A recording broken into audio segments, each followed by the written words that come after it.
Hello everyone, good morning. मैं आशा करता हूँ आप लोग बहुत अच्छे होंगे। स्टडी लवर फैमिली में आपका बहुत बहुत स्वागत है। और इस वीडियो में हम बायोलॉजी के एमसीक्यू डिस्कस करने वाले हैं जो प्रीवियस ईयर की भर्ती परीक्षाओं में पूछे गए हैं। शुरू कर लेते हैं। सबसे पहला प्रश्न है, निम्न में से कौन अंडा देने वाला स्तनी है? Which one of the following is an egg laying animal? इनमें से कौन सा ऐसा है जो अंडा देता है? नेवला है, व्हेल है, प्लेटिपस है या छछूंदर है?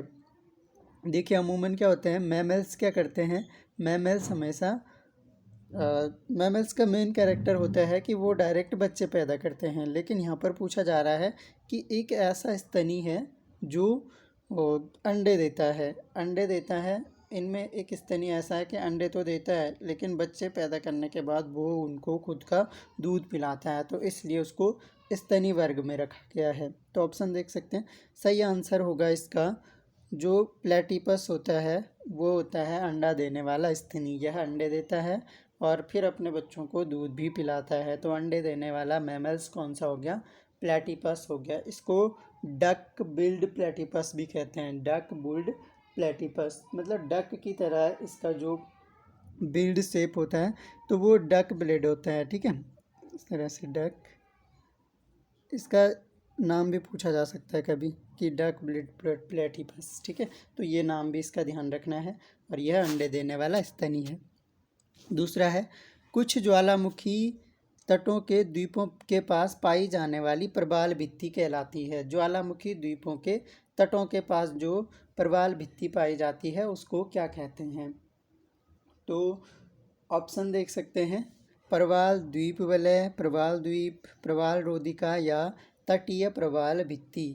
तो ज्वालामुखी द्वीपों के तटों के पास की बात कर रहे हैं। तो जो प्रवाल द्वीप वलय होता है, इनमें से समझ लीजिए एक एक करके। प्रवाल द्वीप वलय जो होता है वो या तो लैगून झील के पास बनता है या खुले सागर में बनता है। क्या?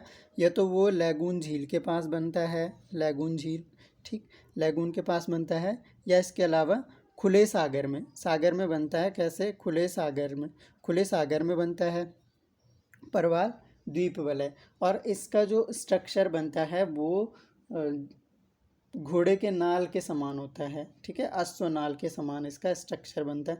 तो अश्वनाल मतलब लगभग स्फेरिकल बोल सकते हैं, या इस तरह से गोलाकार, अर्ध दीर्घ वृत्ताकार बोल सकते हैं, अर्धवृत्ताकार, इस तरह का स्ट्रक्चर बनता है किसका?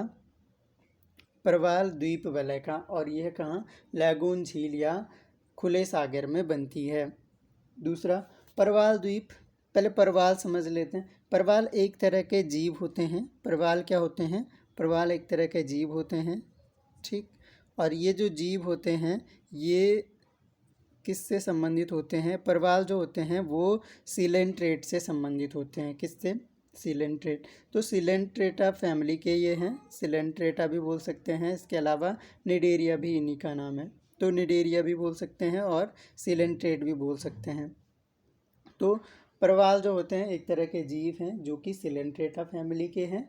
और ये क्या करते हैं, जो प्रवाल जीव होते हैं ये अपने अंदर चूने का निष्कर्षण करते हैं, चूने का निष्कर्षण करते हैं, या यूँ बोल सकते हैं कैल्शियम कार्बोनेट, CaCO3। तो कैल्शियम कार्बोनेट का इनका खोल बना होता है, जो इनका बाहरी कवच होता है काफ़ी स्ट्रॉन्ग होता है।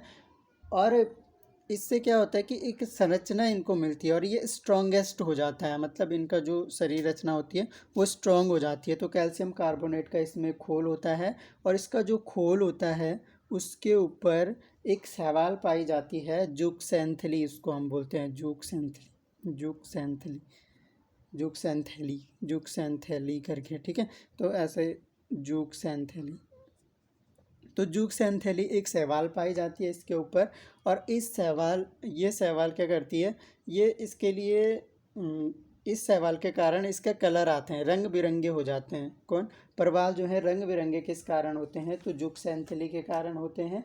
और जो ये प्रवाल होते हैं, फिर कैल्शियम कार्बोनेट की परत इन पे बनती जाती है और फिर ऊपर ये इनका पोषण भी वहीं से होता जाता है। और धीरे धीरे जब प्रवाल भित्ति की एक परत बना लेते हैं ये जीव आपस में, लंबी एक परत बना लेते हैं और उसके बाद जब नीचे वाले तट की जो है बहुत टाइम बाद जब उनकी डेथ हो उसी के ऊपर और परवाल बनना शुरू हो जाते हैं। तो इस तरह से परवाल द्वीप का बहुत अच्छा एग्जाम्पल जो है वो लक्षद्वीप है। लक्षद्वीप जो पूरा बसा हुआ है वो मूंगे की चट्टानों के ऊपर ही बसा हुआ है। तो कह सकते हैं कि इन जीवों के कारण वहाँ पर ऐसी संरचनाएं बन गई हैं, समुद्री पठार भी हम बोल सकते हैं। तो ऐसी संरचनाएं बन गई हैं कि वो इतने स्ट्रॉन्गेस्ट हैं, वो ज़मीन टाइप की बन गई है, वहाँ पर लोग रह सकते हैं अपनी सारी क्रियाएं। तो वो इतना स्ट्रॉन्गेस्ट होता है प्रवाल। तो कैल्शियम कार्बोनेट का इसका खोल होता है, ये ध्यान रखना है। जुक्सैंथेली एक शैवाल इसके ऊपर पाई जाती है सहजीवन के फॉर्म में। ये इसको क्या करती है, जो न्यूट्रिशन होती है, न्यूट्रिशन क्योंकि ये फोटोसिंथेसिस करेगा शैवाल, तो ये जो न्यूट्रिएंट्स इसको देता है और वह उसके लिए रहने की जगह देता है। तो प्रवाल द्वीप जो है, लक्षद्वीप बहुत अच्छा एग्जाम्पल है प्रवाल द्वीप का। क्वेश्चन हमारा क्या है कि ज्वालामुखी द्वीपों के तटों के पास पाई जाने वाली प्रवाल भित्ति, प्रवाल रोधिका को भी समझ लीजिए, इसको बैरियर रीफ बोलते हैं। ये जो प्रवाल रोधिका है या बैरियर रीफ है, इसका बहुत अच्छा एग्जाम्पल आपने सुना होगा ग्रेट बैरियर रीफ। तो जो ग्रेट बैरियर रीफ है ये कहाँ है, ऑस्ट्रेलिया में पड़ता है ग्रेट बैरियर रीफ। और ये बहुत फेमस है क्योंकि ये एक तरह से ये बोला जाता है कि रोकता है, बैरियर लगाता है ऑस्ट्रेलिया पर, चाहे वो समुद्री आक्रमण करने से लोगों को हो। तो बहुत ऊंची इनकी संरचनाएं हो जाती हैं, प्रवाल रोधिका या बैरियर रीफ हम इनको कहते हैं। और लास्ट वाला है तटीय प्रवाल भित्ति। ये क्या होते हैं, ये होती हैं ज्वालामुखी द्वीपों से संबंधित तटीय प्रवाल भित्ति, या इसको हम बोलते हैं, ये एक तरह से जो महाद्वीप होते हैं इनकी मोटाई कम होती है, फ्रिंगिंग रीफ भी हम इनको बोलते हैं। इनकी मोटाई कम होती है और ये तटों पर, पूछा जा रहा है ना, ज्वालामुखी द्वीपों के तटों के पास, तो ये तटीय प्रवाल भित्ति है। शब्द से ही स्पष्ट कर सकते हैं, लेकिन हमने कॉन्सेप्ट भी समझे कि प्रवाल क्या होता है, प्रवाल द्वीप वलय क्या होता है, प्रवाल द्वीप प्रवाल रोधिका क्या होती है। तो हमारा जो सही आंसर हो जाएगा ऑप्शन नंबर 4, तटीय प्रवाल भित्ति। नेक्स्ट है, ज्वाला कोशिकाएं होती हैं, प्रजनक होती हैं, उत्सर्जी होती हैं, संवेदी होती हैं या सोथज होती है। तो जो ज्वाला कोशिकाएं होती हैं, सही आंसर हो जाएगा ज्वाला कोशिकाएं क्या हैं, एक्सक्रेटरी ऑर्गन होता है, या एक्सक्रेटरी ऑर्गन या उत्सर्जी अंग होता है। लेकिन किन में होता है ये भी ध्यान रखना कि ज्वाला कोशिका जो है उत्सर्जी अंग है किसका, फ्लेम सेल्स भी हम इसको कहते हैं, फ्लेम सेल्स मतलब ज्वाला कोशिकाएं फ्लेम सेल्स। तो उत्सर्जी अंग है प्लेटीहेल्मिन्थेस का, प्लेटीहेल्मिन्थेस जो संघ है उसका उत्सर्जी अंग होता है ज्वाला कोशिकाएं। तो ये ध्यान रखना, आंसर हो जाएगा उत्सर्जी अंग। नेक्स्ट है, इफायरा लार्वा किसके जीवन चक्र में होता है, बहुत इंपॉर्टेंट क्वेश्चन है। Ephyra larva is found in life cycle of, किसके लाइफ साइकिल में इफायरा लार्वा पाया जाता है। ऑप्शन देख सकते हैं, ऑरिलिया, ओबिलिया, फाइसेलिया या एडेम्सिया।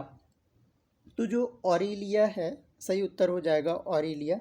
ऑरिलिया जो है सिलेंट्रेट का प्राणी है, सिलेंट्रेट या निडेरिया का प्राणी है, और इसके लार्वा को इफायरा लार्वा कहते हैं, या इसके जो जीवन चक्र में जो है इफायरा लार्वा होता है। दूसरा, इसमें जैसे फाइसेलिया दे रखा है, तो फाइसेलिया को हम बोलते हैं Portuguese man of war, Portuguese man of war इसका मतलब प्रचलित जो नाम है, पुर्तगाली युद्धपोत भी कहते हैं, पुर्तगीज मैन ऑफ वार भी कहते हैं।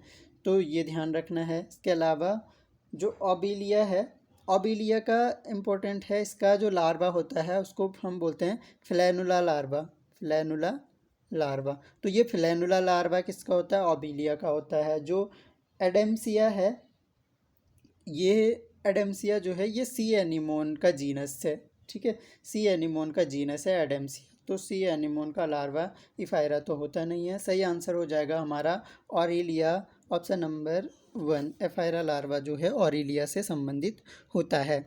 आगे देखिए, फ्यूनेरिया के संपुटिका में प्रमुख दांतों की संख्या होती है। फ्यूनेरिया के परिमुख संपुटिका में प्रमुख दांतों की संख्या कितनी होती है।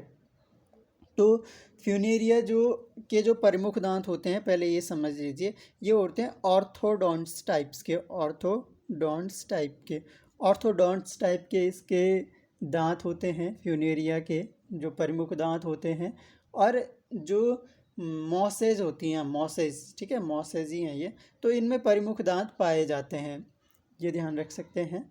और जो प्रमुख दांतों की संख्या होती है फ्यूनेरिया में, वो होती है जो नंबर ऑफ, जो पेरिस्टोम हम इनको बोलते हैं, पेरिस्टोम। तो पेरिस्टोम का जो नंबर होता है कैप्सूल में, तो ये बोलते हैं 16 इन 1 रो, 16 इन रो। तो एक रो में 16 होता है, और 2 रो परिमुख है ना, परिमुख दांत, तो 2 रो में होते हैं, तो 16 इन अ रो होगा, तो कितने हो जाएंगे 32। तो सही आंसर हमारा हो जाएगा 32, ऑप्शन नंबर 3। चलिए आगे बढ़ते हैं।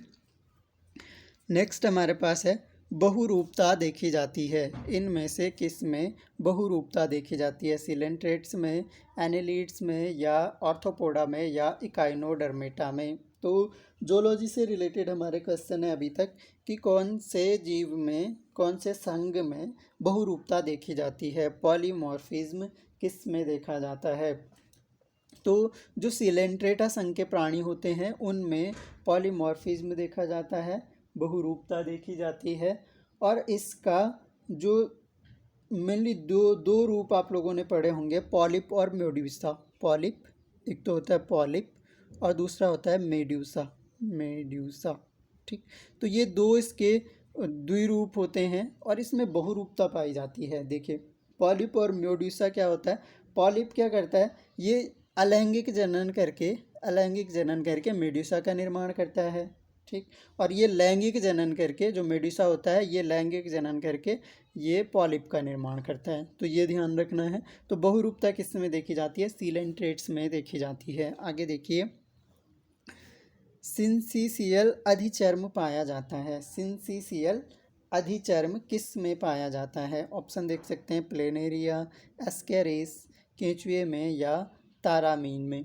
तो जो ऑप्शन हो जाएगा इसका सही आंसर हो जाएगा जो एपिडर्मिस होती है, सिंसियल एपिडर्मिस इज फाउंड इन, किस में होगा? तो इसका जो सही आंसर हो जाएगा एस्केरिस में होती है सिंसियल एपिडर्मिस। चलिए आगे बढ़ते हैं। जावा मानव की खोज की थी, ये बहुत इंपॉर्टेंट क्वेश्चन है। इनमें से किसने जावा मानव की खोज की थी? तो जावा मानव की खोज WC पेई ने, यूजीन ड्यूबायस ने, डार्विन ने, या रॉबर्ट ब्राउन ने? देखिए इनमें से ब्राउन का तो पता है, रॉबर्ट ब्राउन ने क्या करी थी? सेल की खोज, केंद्रक की खोज करी थी रॉबर्ट ब्राउन ने, ठीक है। डार्विन प्राकृतिक चयनवाद से संबंधित है। ड्यूबॉयस ने की थी जावा मानव की खोज, ड्यूबॉयस ने की थी जावा मानव की खोज, ड्यूबॉयस ने की थी, यूजीन ड्यूबॉयस, इनका नाम ध्यान रखना है।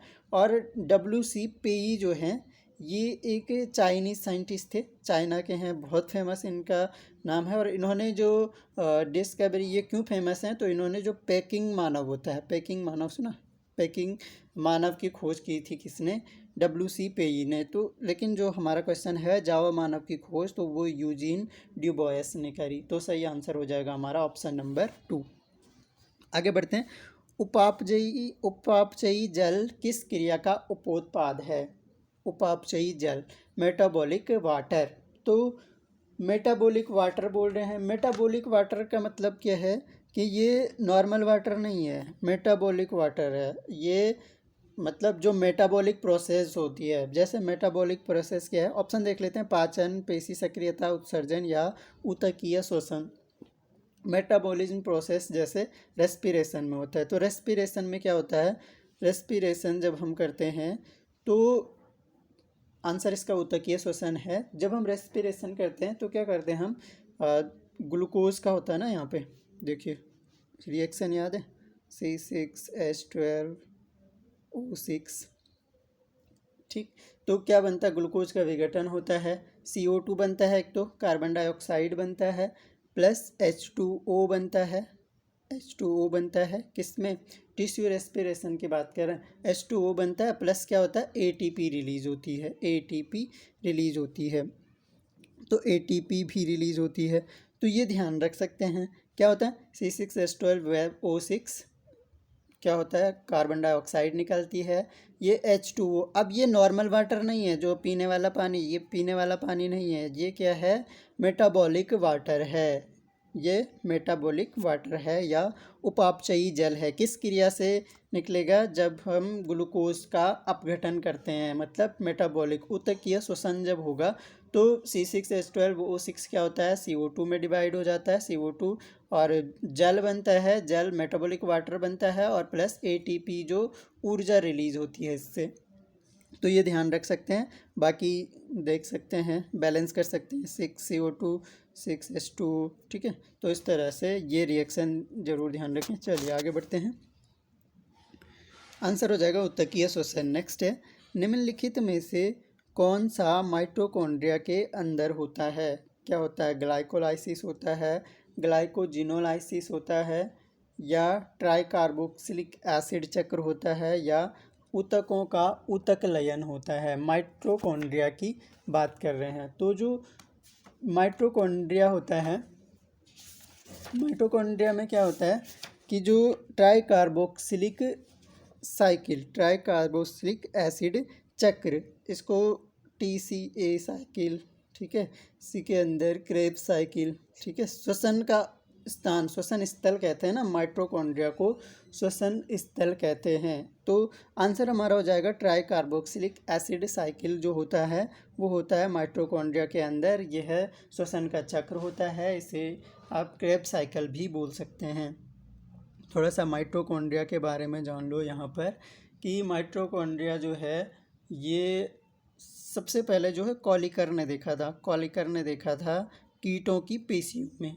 एक बात ये याद रखना। दूसरा, एक व्यक्ति हुए फ्लेमिंग, फ्लेमिंग का नाम सुना होगा। फ्लेमिंग ने माइटोकॉन्ड्रिया को सबसे पहले फाइला कहा। क्या कहा, फाइला।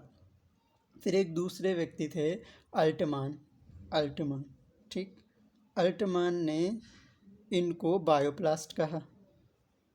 क्वेश्चन बनते हैं इससे कि फ्लेमिंग ने क्या कहा, फाइला कहा, अल्टमान ने बायोप्लास्ट कहा, और इन दोनों को ही माइटोकॉन्ड्रिया की खोज का श्रेय जाता है। लेकिन सर्वप्रथम देखा किसने, तो कॉलिकर ने देखा, ठीक, सबसे पहले कॉलिकर ने देखा। अल्टमान ने बायोप्लास्ट कहा, फ्लेमिंग ने फाइला कहा, दोनों को खोज का श्रेय जाता है। लेकिन जो माइटोकॉन्ड्रिया नाम दिया किसने, नाम दिया बेंडा ने। तो यहाँ पर कंफ्यूज नहीं होना है, तो बहुत इंपॉर्टेंट है। बेंडा ने नाम दिया, कॉलिकर ने सबसे पहले देखा, कहाँ देखा, कीटों की पेशियों में देखा। अल्टमान ने बायोप्लास्ट कहा, फ्लेमिंग ने फाइला कहा, दोनों को ही खोज का श्रेय जाता है। तो ये माइटोकॉन्ड्रिया के बारे में हमारे कुछ इम्पोर्टेंट तथ्य हो गए, ठीक है। कोशिकीय श्वसन का स्थल हम बोलते हैं माइटोकॉन्ड्रिया को, ठीक है। इसके अलावा छोटी संरचनाएं होती हैं 0.2 माइक्रोमीटर से लेकर आपका 1 माइक्रोमीटर के आसपास इसका जो डायमीटर होता है किसका, माइटोकॉन्ड्रिया का, ठीक है। तो माइटोकॉन्ड्रिया, इसमें ट्राइकार्बोक्सिलिक एसिड साइकिल इसका आंसर हो गया। क्या होता है, दोहरी झिल्ली युक्त कोशिकांग होता है माइटोकॉन्ड्रिया, और पावर हाउस ऑफ सेल भी हम बोलते हैं, पावर हाउस ऑफ सेल। क्यों, क्योंकि यहाँ पर क्या होता है, ATP फॉर्मेशन होता है, तो इसलिए सेल का पावर हाउस भी हम बोलते हैं। और बहुत ज़्यादा संख्या में होते हैं, लगभग पर सेल जो होता है, पर सेल 1000 to 15-16,000 जो है एक सेल में माइटोकॉन्ड्रिया का नंबर होता है, ये ध्यान रख सकते हैं। सबसे ज़्यादा सबसे कम जो होता है वो क्लोरेला का नाम सुना, क्लोरेला में केवल एक माइटोकॉन्ड्रिया होता है, यूनिसेलुलर जीव है, ठीक है। नेक्स्ट है, मार्सिलिया की जीवाणु फलिका है, स्पोरोकॉर्प ऑफ मार्सिलिया, मार्सिलिया का स्पोरोकॉर्प की बात कर रहे हैं। ऑप्शन देख सकते हैं, बहुबीजाणुधारक, द्विबीजाणुधारक, समबीजाणुधारक या अबीजाणुधारक। तो पहली बात जो है, मार्सिलिया जो है, मार्सिलिया इसमें क्या होता है, बहुबीजाणुधारक या क्या पूछ रहे हैं, द्विबीजाणुधारक, समबीजाणुधारक या अबीजाणुधारक। तो सही उत्तर हमारा हो जाएगा स्पोरोकॉर्प जो होता है मार्सिलिया का, वो हेट्रोस्पोरनस होता है, या बोल सकते हैं क्या, बहु बीजाणु धारक होता है, बहु बीजाणु धारक होता है। हेट्रोस्पोरस होता है किसका?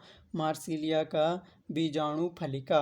बीजाणु फलिका मतलब स्पोरोकॉर्प। थोड़ा सा ये देख लीजिए, जैसे मार्सिलिया है, ये मार्सिलिया है क्या? टेरिडोफाइट्स है। पहली बात, मार्सिलिया क्या है? टेरिडोफाइटा है। और इसके अलावा जो मुख्य जो बीजाणु बनाने वाली संरचना है वो उसको कहते हैं हम स्पोरोकॉर्प। ये ध्यान रख सकते हैं। मतलब बीजाणु फलिका, बीजाणु बनाने वाली संरचना जो इसमें होती है मार्सिलिया में, उसको हम कहते हैं स्पोरोकार्प। ये ध्यान रख सकते हैं। इसके अलावा थोड़ा सा ध्यान रख सकते हैं, सिलेजीनेला भी एक प्रकार का क्या है? टेरिडोफाइट्स है। सिलेजीनेला, सिलेजीनेला, ठीक। तो सिलेजीनेला में क्या होता है? सिलेजीनेला में स्पाइक होता है स्पोरोकॉर्प, या जो बीजाणु बनाने वाली संरचना है वो स्पाइक होती है, जबकि मार्सिलिया में क्या है? स्पोरोकॉर्प है। लाइकोपोडियम भी क्या है? टेरिडोफाइट्स है। लाइकोपोडियम में क्या होता है? लाइकोपोडियम में होता है आपका शंकु। तो ये ध्यान रख सकते हैं, शंकु होता है, शंकु हो गया किसका? लाइकोपोडियम का, ठीक। और स्पोरोकॉर्प तो पता ही है, स्पोरोकॉर्प हो गया किसका? स्पोरोकॉर्प हो गया किसका? स्पोरोकॉर्प जो हमारा क्वेश्चन भी है मार्सिलिया का है, मार्सिलिया, ठीक। इसके अलावा जो आपका सिलेजीनेला का मैंने बताया, सिलेजीनेला का स्पाइक किसका हो गया? सिलेजीनेला का, ठीक। सिलेजीनेला भी एक टेरिडोफाइट्स है। और स्पोरोकॉर्प एक और में पाया जाता है एजोला में। तो एजोला का भी जो बीजाणु बनाने वाली संरचना है वो भी क्या है? स्पोरोकॉर्प। तो एजोला और मार्सिलिया दो टेरिडोफाइट्स जो स्पोरोकॉर्प जिनकी बीजाणु बनाने वाली संरचना होती है। बीजाणुधानी जो होती है, मतलब स्पोरोकॉर्प में क्या होती है? इनकी बीजाणुधानी ढकी रहती है, ये ध्यान रखना है। चलिए आगे देखते हैं। मार्सिलिया की बीजाणु फलिका, तो आंसर हमारा क्या हो जाएगा? हेट्रोस्पोरस। आगे बढ़ते हैं। नेक्स्ट हमारा है पित्त रहित रंभ होता है। पित्त रहित रंभ किस में होता है? मेरिस्टील में होता है, प्रोटोस्टील में होता है, यूस्टील में होता है, या डिक्टियोस्टील में होता है? ये यूस्टील है, ठीक है, यूस्टील। तो किस में होता है? पित्त रहित स्तंभ की बात कर रहे हैं। तो जो हमारा सही उत्तर हो जाएगा वो हो जाएगा जो प्रोटोस्टील होता है, वो उसमें क्या होता है? वो विदाउट पित्त होता है। तो सही उत्तर हो जाएगा प्रोटोस्टील। चलिए आगे बढ़ते हैं। कुछ क्वेश्चन हमारे और रह गए हैं। यहाँ देखिए, बहुत इंपॉर्टेंट क्वेश्चन है। निम्नलिखित में से कौन जलीय टेरिडोफाइट्स है? इनमें से बताना है कि जलीय टेरिडोफाइट कौन सा है। जलीय टेरिडोफाइट लाइकोपोडियम है, एजोला है, या इक्विसीटम है, या फिर टेरिस है। तो जो जलीय टेरिडोफाइट्स होते हैं, इनमें जलीय टेरिडोफाइट्स ये देख लीजिए। एक तो एजोला भी एक जलीय टेरिडोफाइट्स है। इसके अलावा मार्सिलिया भी जलीय टेरिडोफाइट है, मार्सिलिया। और साल्विनिया भी क्या है? एक जलीय टेरिडोफाइट्स है। तो ये ध्यान रख सकते हैं कि साल्विनिया, एजोला और मार्सिलिया क्या है? जलीय टेरिडोफाइट्स के एग्जाम्पल हैं। और हमें पूछा गया है कि इनमें से कौन जलीय टेरिडोफाइट्स है। तो सही उत्तर क्या हो जाएगा? इनमें से क्या है? एजोला है। तो एजोला क्या है? जलीय टेरिडोफाइट्स है। चलिए आगे बढ़ते हैं। नेक्स्ट हमारा है, निम्नलिखित में कौन टेरिडोफाइट द्वितीयक वृद्धि प्रदर्शित करते हैं? कौन सा टेरिडोफाइट है जो द्वितीयक सेकेंडरी ग्रोथ जिसमें देखने को मिलती है? तो सेकेंडरी ग्रोथ जो होती है आइसोइड्स। तो आइसोइड्स में सेकेंडरी ग्रोथ देखने को मिलती है। लाइकोपोडियम जो है, लाइकोपोडियम के बारे में ये ध्यान रख सकते हैं कि जो हमारा टेरिडोफाइट्स होता है, टेरिडोफाइट्स थोड़ा सा यही समझ लीजिए। जो टेरिडोफाइट्स होता है, टेरिडोफाइट्स को हम 3 भागों में डिवाइड करते हैं। ये पढ़ा होगा आप लोगों ने कभी। एक तो हमारा होता है साइलोफाइटा, ठीक है। तो साइलोफाइटा, इसके अलावा लाइकोफाइटा, दूसरा लाइकोफाइटा, और तीसरा जो हमारा होता है उसको बोलते हैं ऑर्थ्रोफाइटा। हाँ, एक और भी होता है फिलिकोफाइटा, 4 भागों में डिवाइड करते हैं हम टेरिडोफाइट को। तो फिलिकोफाइटा, तो एक फिलिकोफाइटा हो गया, 4 भागों में डिवाइड करते हैं हम। और एग्जांपल देख सकते हैं, जैसे साइलोफाइटा में जो है, मैं ये बता रहा था कि जो लाइकोपोडियम है उसका जीनस ध्यान रख सकते हैं, उसका टाइप जो है वो लाइकोफाइटा का है। लाइकोफाइटा में लाइकोपोडियम आता है। और इसमें जो होता है कुछ जो है, इनमें क्या होता है, जो संवहन ऊतक होते हैं, संवहन ऊतक, संवहनी क्रिप्टोगेम्स भी कहते हैं ना हम इनको। तो जो संवहन ऊतक होता है वो सभी अंगों में होता है, किसमें, लाइकोफाइटा में। तो थोड़ा सा ये ध्यान रख सकते हैं। तो लाइकोपोडियम हो गया। मार्सिलिया के बारे में हम डिस्कस कर ही चुके हैं, स्पोरो जो हमारा इससे प्रीवियस वाला क्वेश्चन था उसमें, ठीक है। इसके अलावा टेरिस, तो सही उत्तर इसका हो जाएगा आइसोइट्स। नेक्स्ट है, प्रोफेसर डी पंत ने आवर्तबीजी को बांटा था। प्रोफेसर डी पंत का वर्गीकरण आवर्तबीजियों के लिए काफ़ी महत्वपूर्ण है, इससे बहुत बार क्वेश्चन पूछ लिए गए हैं। तो जो प्रोफेसर डी पंत हैं, इन्होंने थोड़ा सा ये ध्यान रखना, 1957 में अपना वर्गीकरण दिया था आवर्तबीजियों के लिए। और इसमें इन्होंने बताया था कि 3 डिवीज़न बताए थे, पहली बात। इसके अलावा 3 डिवीज़न के साथ में 9 क्लासेस, 9 इन्होंने वर्ग बताए, ठीक, 9 वर्ग, 3 डिवीज़न हो गया। और 17 ऑर्डर, ठीक, 3 डिवीज़न, 9 वर्ग और 17 ऑर्डर बताए थे, किसने, प्रोफेसर डी पंत ने। तो यहाँ पर विभाग पूछ रहा है, 4 विभाग में, 3 विभाग में, 6 विभाग में या 8 विभाग में। तो सही उत्तर क्या हो जाएगा हमारा, 3 विभाग में, 3 डिवीज़न में। चलिए आगे बढ़ते हैं। ये बताना है कि इनमें से विशालतम ब्रायोफाइटा है कौन सा, इसमें विशालतम ब्रायोफाइटा है, रिक्सिया है, डाउसोनिया है, एंथेसेरोस है या मार्केंसिया। कोई डाउट नहीं होना चाहिए, डाउसोनिया जो है वो विशालतम ब्रायोफाइटा है। नेक्स्ट है, किसके तना में प्रोटोस्टील पाया जाता है, टेरिस में, टेरिस के तने में, लाइकोपोडियम के तने में, मार्सिलिया के तने में या टेरिडियम के तने में। तो सही आंसर हो जाएगा, जो प्रोटोस्टील पाया जाता है वो ध्यान रखना कि एक तो आपका सिलेज़िनीला में और दूसरा मार्सिलिया में, सिलेज़िनीला में और मार्सिलिया में। तो सिलेज़िनीला और मार्सिलिया, तो सही उत्तर हो जाएगा हमारा ऑप्शन नंबर 3 कि मार्सिलिया के तने में जो है प्रोटोस्टील पाया जाता है। नेक्स्ट क्वेश्चन है, टेरिडोफाइट्स को कहते हैं, तो मैं वैसे भी बता चुका हूँ, संवहनी क्रिप्टोगेम्स हम बोलते हैं टेरिडोफाइट्स को। नेक्स्ट है, लाइकोपोडियम प्रदर्शित करता है, देखिए, विषम बीजाणुकीयता, समबीजाणुकीयता, विषम बीजाणुकीयता एवं समबीजाणुकीयता दोनों, या इनमें से कोई नहीं। तो जैसे कि मैंने बताया था कि लाइकोफाइटा का ये मेंबर है लाइकोपोडियम। इसमें एक तो लाइकोपोडियम है और सिलेजिनेला, दोनों जो है एक ही वर्ग के हैं ये, ठीक है, लाइकोफाइटा के। तो लाइकोपोडियम, ठीक है, ये क्या है, लाइकोपोडियम हो गया। और इसके अलावा सिलेजिनेला, तो ये दोनों जो हैं लाइकोफाइटा के हैं। और इनमें क्या होता है, लाइकोफाइटा की विशेषता ही एक ये है कि इसके जो हैं कुछ समबीजाणुक होते हैं, कुछ जो पादप होते हैं समबीजाणुक होते हैं, कुछ विषम बीजाणुक होते हैं, दोनों समान नहीं होते, कुछ समबीजाणुक होते हैं। और ये दोनों बेस्ट एग्जाम्पल हैं इसके, क्या, लाइकोपोडियम और सिलेजिनेला। तो जो लाइकोपोडियम होता है वो समबीजाणुकता दिखाता है, समबीजाणुकता या हेट्रोस्पोरी दिखाता है। और जो सिलेजिनेला होता है वो समबीजाणुकीयता दिखाता है, होमोस्पोरी दिखाता है लाइकोपोडियम। और ये क्या करता है, हेट्रोस्पोरी दिखाता है, कौन सा, सिलेजिनेला, विषम बीजाणुकीयता। तो थोड़ा सा ये ध्यान रख सकते हैं। हमारा सही आंसर हो गया क्या, आंसर नंबर 2, होमोस्पोरी या समबीजाणुकीयता। तो हिंदी इंग्लिश में थोड़ा कन्फ्यूजन हो जाता है, तो थोड़ा सा ध्यान रखें। तो हिंदी में अमूमन देखा जाता है कि हिंदी में आपको काफ़ी टफ लगते हैं ये शब्द, अगर आप कंटिन्यूअस पढ़ रहे हैं तब जाके हो सकता है, नहीं तो इंग्लिश, मेरे हिसाब से इंग्लिश के वर्ड्स जो होते हैं वो ज़्यादा आसानी रहती है, क्योंकि इनमें ज़्यादा कन्फ्यूजन नहीं होता है। यहाँ शब्द एक जैसे से लगते हैं तो कन्फ्यूजन हो जाता है, ठीक है।